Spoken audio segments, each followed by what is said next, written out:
Hello friends, स्वागत है आप सभी का मेरे यूट्यूब चैनल पर। अभी मैं 2 हफ्ते के लिए लद्दाख गई थी और उसी के बाद काफ़ी सारे लोगों ने मुझसे बहुत सारे सवाल किए, तो मैंने सोचा इस पे वीडियो बना देते हैं। अगर आप भी जनवरी फरवरी में ऑफ सीजन में लद्दाख जाने का प्लान कर रहे हैं तो ये वीडियो आपके लिए है। इस वीडियो में हम 4 चीज़ों के बारे में बात करेंगे। पहला ये कि वहाँ पे स्टेटस ऑफ कोल्ड क्या है, दूसरा अकोमोडेशन, तीसरा वीगन और वेजिटेरियन लोगों के लिए वहाँ पे क्या फूड ऑप्शंस हैं, और चौथा कि आप वहाँ पे किस तरीके की एक्टिविटीज में पार्टिसिपेट कर सकते हैं। लद्दाख में जनवरी का मौसम एक्सट्रीम होता है। वहाँ के बिजनेसेस के लिए ये ऑफ सीजन माना जाता है।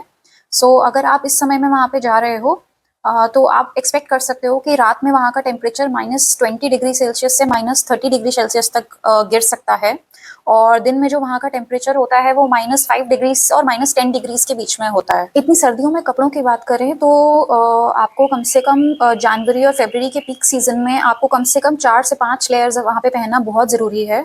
जिसमें कि सबसे पहला जो आपका लेयर होगा वो बेस लेयर कह सकते हैं। उसमें आपके जितने भी थर्मल वेयर्स होंगे आप उसको कैरी करिए। दूसरे नंबर पे आप कैरी कर सकते हो आपके जो भी स्वेटर्स और फ्लीस आपके पास में होंगे। फ्लीस स्वेटर्स जो होते हैं वो काफ़ी थिन लेयर्स होते हैं जो कि आपको गर्म रखने में बहुत हेल्प करता है और आपकी साथ साथ आपकी बॉडी को फ्लेक्सिबिलिटी भी देता है। जो ये सेकंड और थर्ड लेयर्स हैं इनके लिए मैं ये बोलूँगी कि आप प्लीज़ थोड़ा सा इस बात का ध्यान रखिएगा कि आपने मोटे मोटे स्वेटर्स वहाँ पे कम यूज़ करें, क्योंकि मोटे स्वेटर्स के साथ क्या हो जाता है, क्योंकि आपको 5 से 6 लेयर्स वहाँ पे पहनने हैं तो कई बार आपकी बॉडी की जो मूवमेंट होती है वो करना बहुत मुश्किल हो जाता है। जैसे कि अगर आपने कोई मोटे लेयर्स पहन लिए और उसके बाद आपका जो जैकेट है वो पहनना बहुत डिफिकल्ट हो जाएगा। इसीलिए it's very important that you wear fleece और thin sweaters as second and third layer. उसके बाद फोर्थ लेयर में आप एक कोई भी अपना जो जिपर जैकेट होता है या जिपर स्वेटर होता है उसको पहन सकते हो। आई वुड सजेस्ट थर्ड जो आपकी आउटर लेयर्स होती हैं, जैसे कि आपकी फोर्थ और फिफ्थ लेयर होगी, उसको आप मोस्टली कोशिश करो कि एज अ जिपर वेयर करो, ताकि कहीं पे भी अगर आप ज़्यादा कोई फिजिकल एक्टिविटी में पार्टिसिपेट कर रहे हैं या बहुत ज़्यादा वॉकिंग या ट्रैकिंग का कुछ कर रहे हैं तो उसमें कई बार आपको पसीना आ सकता है, और पसीना जब भी आपको आता है तो आपकी बॉडी का टेम्परेचर मेंटेन करने के लिए it's important that you wear a zipper kind of a sweater so that you can remove it if required. तो देखो, जब भी हमने ये 4-5 लेयर्स जो अभी डिस्कस की हैं, जनरली हम जब भी सिटीज़ में या दिल्ली विंटर्स में अगर हम देखें तो वहाँ पे भी हम लोग अपने दिल्ली विंटर्स में भी हम नॉर्मल थर्मल वेयर, एक स्वेटर एंड देन एक जैकेट पहनते ही हैं। वहाँ पे जाके बस क्या हो जाएगा कि वहाँ पे आपके बीच की जो 3 लेयर्स हैं, 2-3 लेयर्स हैं, वो एक्स्ट्रा हो जाएगा। इसीलिए it's very important that you keep your self warm, and आपका जो आउटर लेयर होता है वो थोड़ा बड़े साइज का होना चाहिए सो दैट आप 4-5 स्वेटर्स के साथ उसमें घुस पाओ, ताकि वो जैकेट आपको आराम से 4-5 लेयर्स के साथ में फिट हो जाए और आपकी मूवमेंट में कोई प्रॉब्लम ना हो। इन 5-6 लेयर्स के बाद में आपका winter accessories is very very very important for the trip, क्योंकि कई बार ऐसा भी हो सकता है कि आपने 5-6 लेयर्स पहने हों और उसके बाद में भी आपको ठंड लग जाए, आपको फ्रॉस्ट बाइटिंग हो जाए किसी तरीके की, या कोई फंगल इन्फेक्शन हो जाए, जिसके बाद आपका पूरा का पूरा ट्रिप वहीं का वहीं रह जाएगा और आप कुछ नहीं कर पाओगे। It's very important that you carry your gloves, you carry your socks, you carry your leg warmers, you carry scarf, your cap, जो भी चीज जिससे आप अपने आप को ठंड से बचा सकते हो इज वेरी इंपॉर्टेंट। तो चलो भाई, अब इतने सारे कपड़े पहनने के बाद जो सबसे लास्ट और सबसे इंपॉर्टेंट एक्सेसरी है वो है आपके शूज।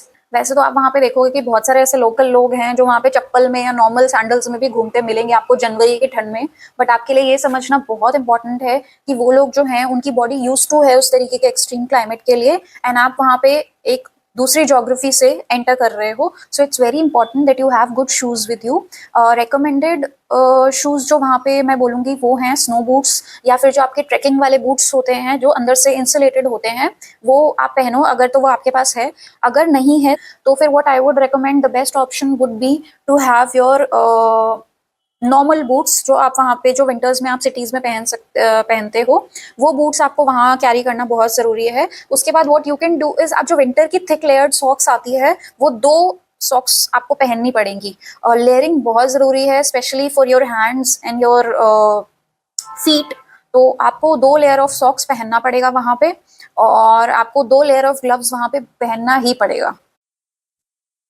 देखो, शूज़ के साथ में कॉम्प्रोमाइज़ करने की गलती से भी मत सोचना, क्योंकि मैंने भी अपने वहाँ पे 3-4 शूज़ कैरी किए थे, बट उसमें से सिर्फ एक ही जो मेरे नॉर्मल बूट्स थे, वो मुझे मतलब वो बूट भी ऐसे नहीं कि कोई हील वाले बूट्स थे, वो मेरे नॉर्मल ट्रैकिंग बूट्स थे, तो उसको छोड़ करके मुझे वहाँ पे कोई भी बूट्स तो हैं वो यूज़ नहीं आए पहनने के लिए। Obviously for just going to roam around the Leh market आप कुछ भी फैशनेबल पहन सकते हो, बट वहाँ के जो एक्सट्रीम क्लाइमेट्स होते हैं उसमें it's better that you survive. तो सर्वाइवल वहाँ पे आपका फैशन के पहले आ जाता है।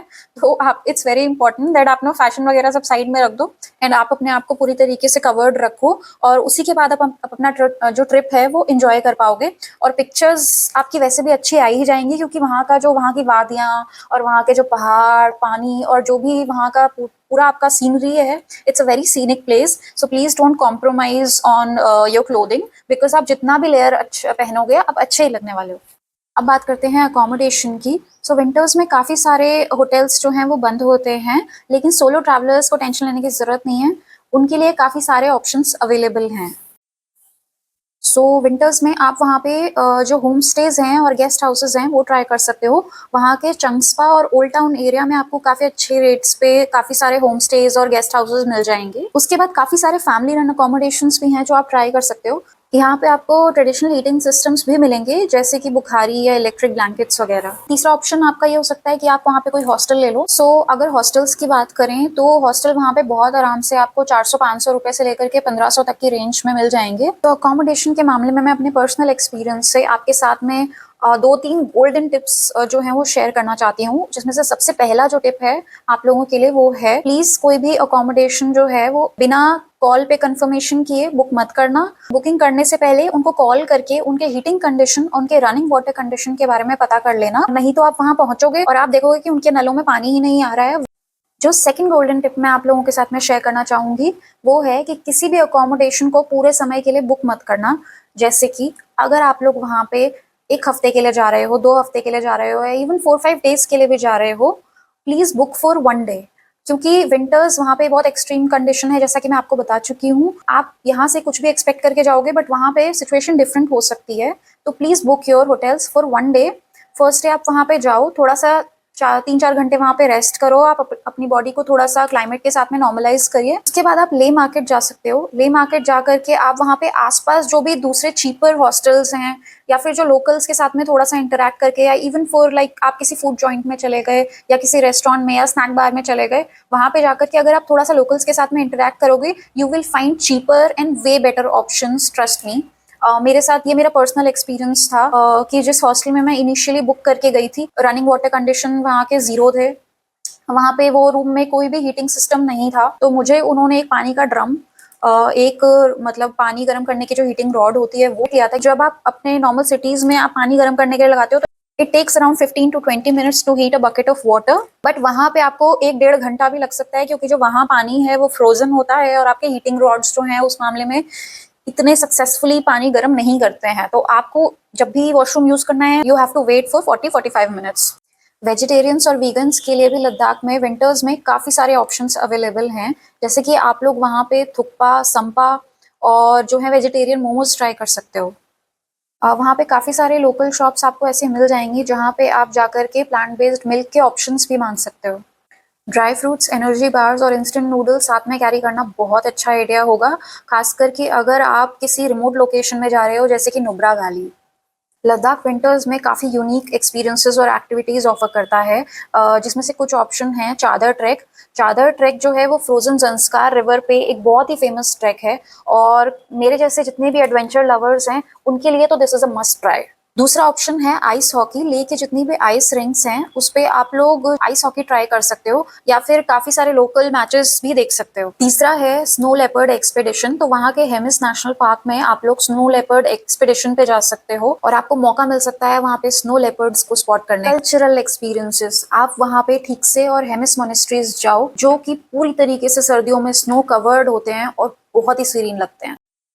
तो दोस्तों, ये थी मेरी कुछ गाइड्स और टिप्स आपके लद्दाख ट्रिप के लिए। ये एक अनफॉरगेटेबल एक्सपीरियंस है और इसके लिए प्रिपरेशन बहुत ज़रूरी है। हेलो फ्रेंड्स, अभी जब मैं इस वीडियो को एडिट कर रही थी तो मुझे एकदम से ध्यान आया कि हम में से काफ़ी सारे ऐसे लोग होते हैं जो ऐसी जोग्राफीज़ में रहते हैं जहाँ पे आपको बहुत ज़्यादा विंटर क्लोथिंग की ज़रूरत नहीं पड़ती है। तो उन लोगों के लिए मैं ये सजेस्ट करूँगी कि अगर आप लद्दाख की ट्रिप प्लान कर रहे हो तो प्लीज़ प्लान करिए, लेकिन आपको बड़े-बड़े ब्रांड्स जैसे कि वाइल्ड क्राफ्ट, कोलंबिया और डिकैथलॉन वगैरह जैसे ब्रांड्स हैं, वहाँ पे जाकर के बहुत ज़्यादा पैसे वेस्ट करने की ज़रूरत नहीं है। If you have your basic essential जो आपका थर्मल वेयर होता है, कुछ स्वेटर्स अगर आपके पास में हैं और अगर आपके पास में कुछ जैकेट्स हैं जो आपको थोड़ा-सा not like I am not talking about जो बाइक वाले जैकेट्स होते हैं, wind cheaters. I am talking about जो normal jacket, thermal winter jackets होते हैं।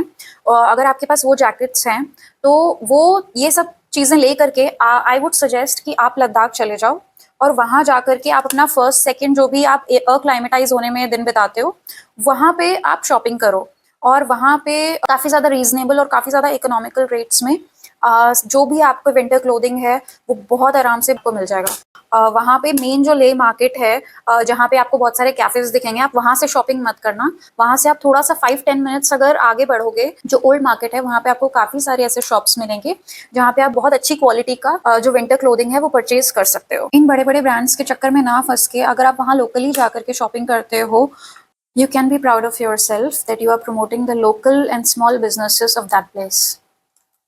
So दोस्तों, अगर आपने यहाँ तक वीडियो देख लिया है और आपके पास मेरे लिए कोई भी क्वेश्चंस या मेरी नेक्स्ट वीडियो के लिए कोई भी टॉपिक आइडियाज हैं तो प्लीज कमेंट्स में जरूर लिखना। चलो अब मिलते हैं नेक्स्ट वीडियो में, तब तक के लिए अपने आप को वार्म रखो और एक्सप्लोर करते रहो और इस वीडियो को प्लीज प्लीज लाइक, शेयर और सब्सक्राइब करना मत भूलना।